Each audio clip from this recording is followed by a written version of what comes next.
everyone, welcome back. It's Laura at Hyperstamper. I want to show you this antique journal today that is made from a late 1800s Chautauqua Girls at Home book that is from the the Pansy series, and it is a really beautiful cover with some gold spine embossing and this gorgeous blue, pink, gold, and green pattern on the front of this beautiful bright red cover. I love it. It's a sweet little journal. I've added some really cool vintage style trim here, and I'm about to put it in my Etsy shop. I wanted to give you some history behind each page. So here's the original first page of the book. It's a little brittle, so I'm being very careful, and whoever the new owner is, I suggest you be a little careful too. If it does break off, as some 125-year-old pages often do, just tuck it back into one of the many pockets I have inside here. So this is a vintage bird book page. Look at this beauty here. Oh, I just love it so much. Purple Martin. Here is an antique stamp here. I believe it's German. Here is a beautiful tulips page from a 1930s children's book. And then this is a fun 1951 yearbook page. Look at this. It is so classic of the time. I just love it. And I think they'll have a lot of fun looking at that and the hairdos and the names. It's very sweet. And then on the flip side, sorry, that was that one. And this one here, sorry. Is it? Nope, sorry, I'm pulling on the wrong page. This is a homework page here from the 1930s on how to write business letters and character. It's just really cool. I think it's just a really cool handwritten piece there. And then this is a really cool piece from a 1960s magazine. Look at this. I love this full page image here. Look at the hairdo. It's fabulous. And then some oh, sorry, yeah, from 1967. It's got just some really cool food things on the back. And then in here, I have a great 1937 postcard. I love how it was colored. It almost looks like the building's going to tip over. And then a great little message here, which I think is really fun. The original stamp and postage on there. Little rainy day poem here from 1925. And then a 1904 Freckles page with great illustrations on it. And this is one of those pages, I don't come across these often, but it's very cool. When people wanted to have a scrapbook, but couldn't have a scrapbook, so they would take an old school book and use the pages to put the things they wanted to save on it. So this is what this person did. They put a couple of articles here and here, and you can see the page behind it, which is actually quite beautiful. But I think it's a really cool thing that they used to do. Very, very inventive. They didn't have the money to afford a real scrapbook. There's a cute little children's book page there, and this is a page from the 50s, which is really neat. Very fun. Look at the lamps there. You'll see more of that on the other side. Some fun clusters here, more vintage birds. This came from 1920s or 30s, sorry, book page. If I looked up that illustrator, Elliot, I would know. That was from the 30s there. And this book page here had an original burn mark on the pages. So all the pages in that book had this burn mark. So I think it was too close to the fireplace, to be honest, which is why that got burnt. I like this. It is from the 40s, and just a really fun little place to journal on the back of that as well.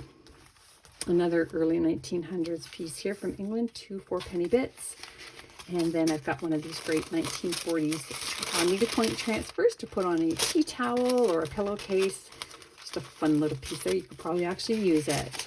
And this came from the back of a sales book. So it had all the sales receipts in there, and this was the back page where you would have kept track of all the receipts you had written. This is just a really fun early 1900s book page on a shadow. And then a vintage tree book page here, and I love this pretty little page here. Isn't that lovely, from the 20s? I made that flower out of antique paper. And this is paper actually from the 1800s. Really nice, good quality actually. And this is another one of these wonderful edu-cards, so educational cards. And that one's a stoplight. There's a little 1920s piece here out of a broken page, a little frog on it. And this is another vintage page here with giraffes. Very lovely. Some more things I made out of antique paper, vintage Monopoly money. And this is so special. It's got a fuzzy, almost velvet feel to it, and it's a little card for you, and it was a money holder, so they would have put money in there. And this one is from Myrtle A. However you spend it, hope you enjoy it. So I encourage the person who ends up with this journal to either use it and ask for it back, or use it and ask the person who gets it to continue to pass it on. I just think that's really cool piece of history. This I got out of a vintage dictionary, a little bird on that page there. And then back here is a plate from an antique book, just an old historical home there. And another children's book page up there. This is from the early 1900s here. Look at, they've got tarts, raspberry tarts. Children's book page, little yellow chicks there. And we've got another children's book page here. Lovely. And I made this little booklet here just out of some vintage botanical pages. So just a fun piece. And that is pocket there is mounted onto a vintage music sheet and a handwritten research paper there. Quite old, probably close to 100 years old, that in itself. And there's another hand typed research paper, research on 1885. Neato Pepito. And this is from the Beatrix Potter Miss Moppet, a book that I just turned into a journal.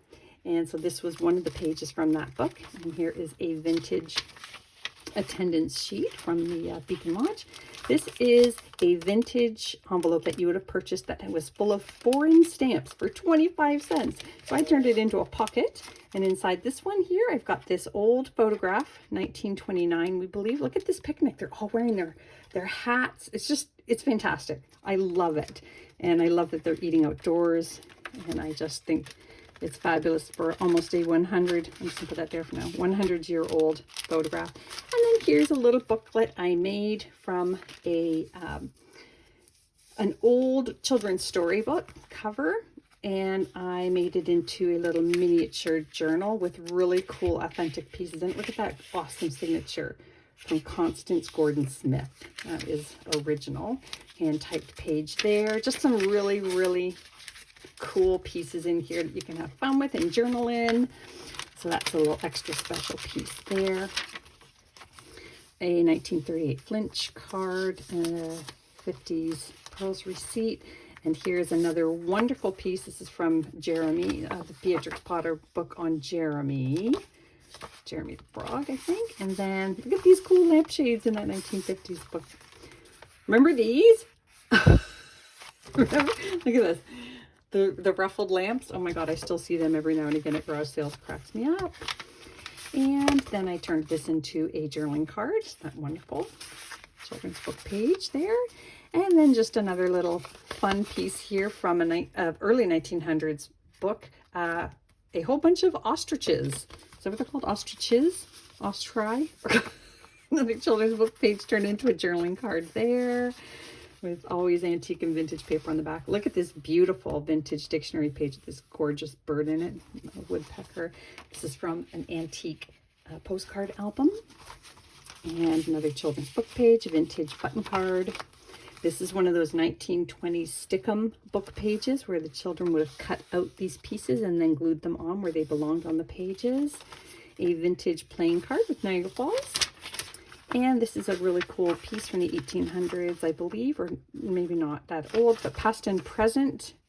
Yes, I believe it is. Very cool. Neat theme for this journal. And this is from a vintage book here as well. A little beautiful little bird there. And this is another wonderful piece from a ladies' craft magazine from the 50s. Sorry, I keep jiggling the camera. I apologize. I'm very excited today. So that's neat. It's got patterns on it for cross stitch and needlepoint, all kinds of cool things. And here's some little cows down here from the 1850s book on veterinarian services. And that brings us to the end. I hope you love it as much as I loved making it. It's very sweet and it's super reasonable. So check out hyperstamper.etsy.com and don't forget to subscribe. I'll see you soon. Bye for now.